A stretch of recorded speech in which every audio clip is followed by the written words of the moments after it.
Hello, my name is Ruheza Hawa.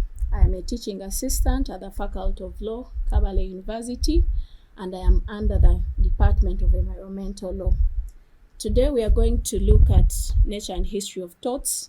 This is a course unit we teach at Kabale University in the second semester of second year to the LLB students. Now we begin with what is tort, or what should we understand from the term tort.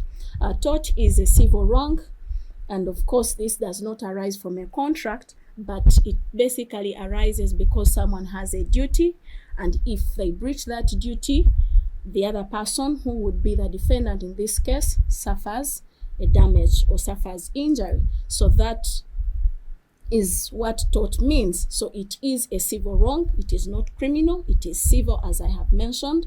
And of course, it leads to a legal liability. And when we're talking about the legal liability, we have a plaintiff, who is the person that has been wronged in this case. And the person who has the liability is the defendant, the person that has wronged the plaintiff. Then what is the purpose of tort law, or what is the purpose of us talking about this tort or these torts? The purpose is compensation, and of course it is not punishment. Punishment applies for criminal, but because we are dealing with civil wrongs, these only call for compensation. And of course the plaintiff will sue the defendant for breach of the duty that they owe them. So that takes us to the objectives of tort. One of the objectives is tort actions are intended, of course, to compensate for the harm or loss which the defendant has caused the plaintiff. It also deters people from committing wrongful acts. Then it is also for justice and corrective fairness, social control, and risk distribution. When we talk about risk distribution, this is where when we look at vicarious liability. If someone has employed someone, we have an employer and an employee, and then the employer is the owner of this business. Then their employee, in the course of business, they cause any cause any harm to someone. So it should be the employer to be liable, and in that case they hold them liable under what we call vicarious liability, or the principle of vicarious liability. Then now let's look at the history, because this is the nature and history of torts. How did the law of torts develop?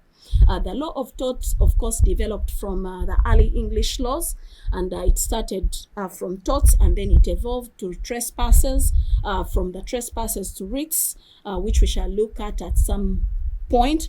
Then also forms of actions, which is the historical procedure categories, the development which was shaped by the judges and the common law traditions. The judges, basically, every time they are deciding cases, they make law, and that is what we call the doctrine of precedence. And of course, with the modern tort, this evolved with the industrialization, where people started working, and in their workplaces, they started, of course, suffering some injuries, or they would suffer some damage, and this necessitated that there must be a mechanism how these people should be protected. So there are some torts that developed because people started working for others, and this meant that those who they were working for needed to keep their premises habitable for these people to work. And of course, if someone was also working, they needed to be provided with the protective gears. And if those gears were not protected and this person suffers harm or suffers injury, they needed to be compensated. So the law started taking care of that, because the development meant that people needed to be catered for, or needed to be protected. So we look at the categories, or the different categories of torts. We have trespass, and this can be either direct, intentional interference, which includes assault, battery, and under these we also have malicious prosecution. We have wrongful arrest, that is also under trespass. Then negligence, this is basically breach of duty, which is caused, of course, where someone owes another. This is a defendant who owes a plaintiff a duty of care, then they breach that duty, and as a result of the breach, the plaintiff suffers damage. So that is negligence. This negligence, basically you have a duty, and before someone can succeed in negligence, they must prove those elements that I have talked about. Someone owes you a duty of care, they breach that duty, and as a result of the breach, you suffer damage. Then we also have what we call strict liability. Now, the difference with strict liability and negligence, with negligence, of course, we've talked about a duty. Yes, this duty will also exist under strict liability. However, with strict liability, someone need not to prove that they had intention. This is what we would call liability without fault. So this can cater for hazardous activities and anything that is hazardous in its nature. That means that the someone who is taking care of that should actually be very careful not to injure or not to cause damage to another person. Then we also have nuisance. Under the laws of Uganda, basically the constitution, which is the mother law, we have the right to own property, and under that right, it is also important that people enjoy their property. So nuisance as a tort basically caters for unreasonable interference with property. And of course, if you have your right to enjoy or to own property, then you should also enjoy it without interference. That is what nuisance caters for. Then let's also look at negligence in tort. We have already looked at it. Negligence is a tort, and under that tort, like I earlier mentioned, first of all, someone owes another a duty of care. This is the defendant owing a plaintiff a duty of care. They breach that duty, and after they have breached that duty, the person suffers damage. And of course, that damage must be as a result, a direct result of breach of care by the defendant owes the plaintiff in this case. So we also consider another topic under tort, which is vicarious liability. Now, with vicarious liability, this is not a tort. However, it is a principle that holds one person liable, or it could be an individual or even an entity liable for the actions of another person. Now, you may even want to ask me why or how does that happen? This happens because when you are working for someone, at some point I talked about employers and employees, where we talked about distribution of liability. If you're working for this person and in the course or during the course of your business, you're performing your duties, but in performance of your duty, you occasion some harm to some individual, this person can sue your employer, not necessarily suing you who has caused them the harm, but they can sue your employer. Why do they sue your employer? The reasoning here is very simple. First of all, it is your employer that is benefiting from this business, not you, the employee. So if they are benefiting, the principle of vicarious liability is that the person who owns the business is in a better position, and of course they have the money to also compensate for the wrongs, because if they are benefiting from the profits, they should also be able, or they should be ready to suffer the losses, where those losses are as a result of the work that this person is doing for them. Then also the other reason for vicarious liability is basically the deep pocket. Who has the money? Me as an employee, I may not have enough money to compensate for the wrongs, but also it is only fair that these wrongs that have been committed or that I committed when I am doing your work as my boss or as my employer, then when the time comes for the loss, you should also be able to pay, or you should be the one to suffer that loss. So this person who is working, first of all, we need to establish that this person is actually an employee in the sense of the law. How do we determine that? The determination is this person, the employer must be, we need to establish what we call a master-servant relationship. And this relationship, court can actually infer this from, first of all, who controls what you do. If it is the employer that controls what you do, where you do it from, they provide everything or the equipment that you use to do the work, and they even determine when that work should be done, then we can ably say that this person is controlled, which we would call the control test, or this person is actually a servant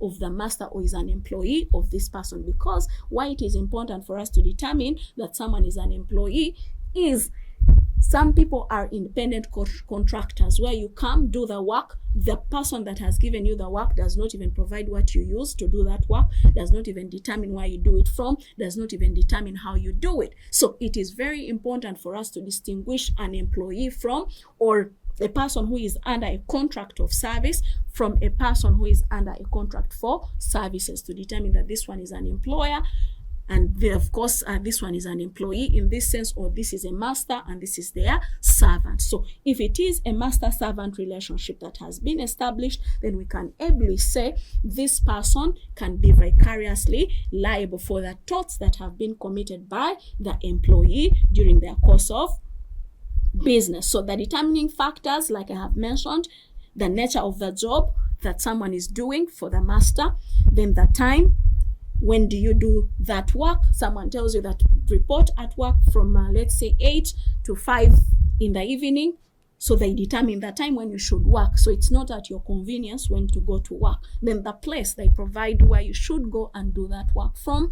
Then also the purpose. So who benefits from whatever it is, like I have mentioned. So if someone is carrying out, let's say, construction work, and this construction work is for the benefit of the employer, so that means that those actions must, of course, be done within the course of employment.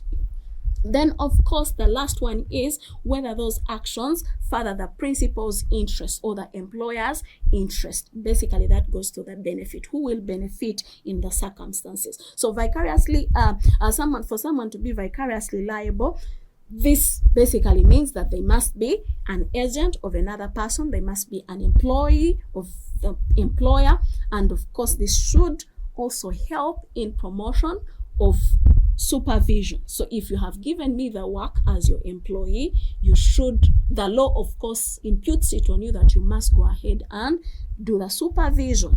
Then, and also ensure that I do not do things the wrong way.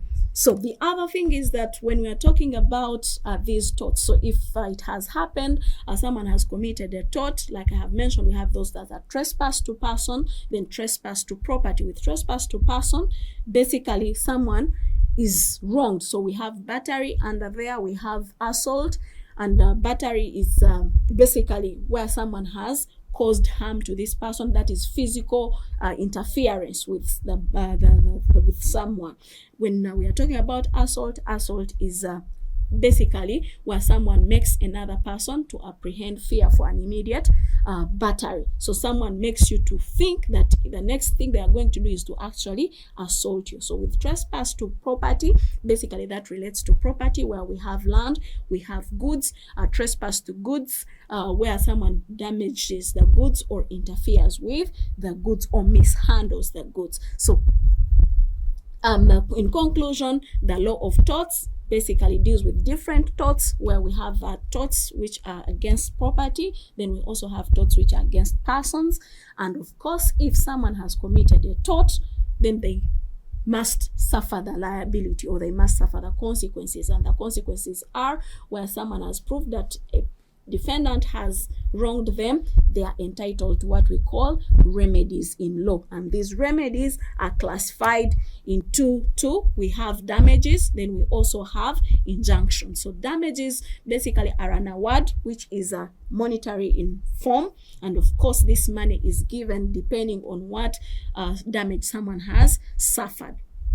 So these damages, we have general guiding principles, which basically the general guiding principle is that the damage should be meant to restore someone to their original position. So you're not supposed to make profit from these damages. So this money they give you is basically to restore you in your original position, not to make you or to enrich you. Then we also have injunctions. These are basically awarded in trespasses. And this is meant to, of course, to order and direct someone that they should either refrain from doing something or they should actually do something. So we have those which are prohibitory, then we also have those that are mandatory. So they mandate you to do something, then they also prohibit you from doing something. And basically the importance of injunction is to maintain the status quo. So maintaining the status quo, that means that things should not change until, and that is why we always call it that this is a remedy that will come. It is not, of course, permanent in a way.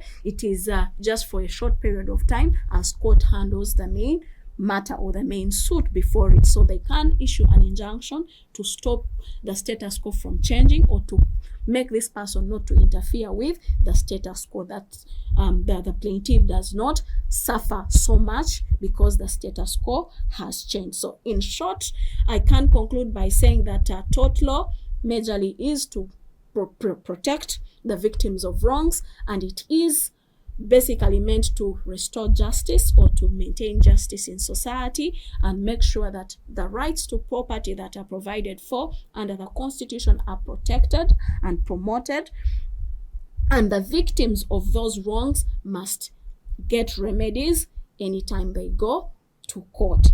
Thank you so much for listening. Bye.